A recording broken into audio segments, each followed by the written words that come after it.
প্রত্যেকে জয় যিশু। মার্তার 9 অধ্যায় 42 পদ থেকে লেখা আছে, আমার উপর বিশ্বাসী এই ছোটদের মধ্যে কাউকে যদি কেউ পাপের পথে নিয়ে যায়, তবে তার গলায় একটা বড় পাথর বেঁধে তাকে সাগরে ফেলে দেওয়া বরং তার পক্ষে ভালো। তোমার হাত যদি তোমাকে পাপের পথে টানে, তবে তা কেটে ফেলে দাও। 2 হাত নিয়ে নরকে যাবার চেয়ে বরং নুলা হয়ে জীবনে ঢোকা তোমার পক্ষে ভালো। সেই নরকের আগুন কখনো নেভে না।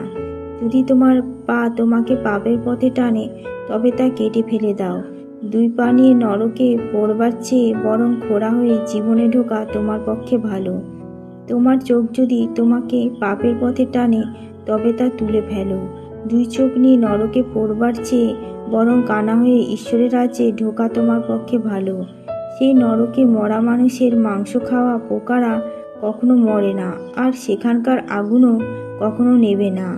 লবণ দেওয়ার মতো প্রত্যেকের উপর আগুন দেয়া হবে। আমিন।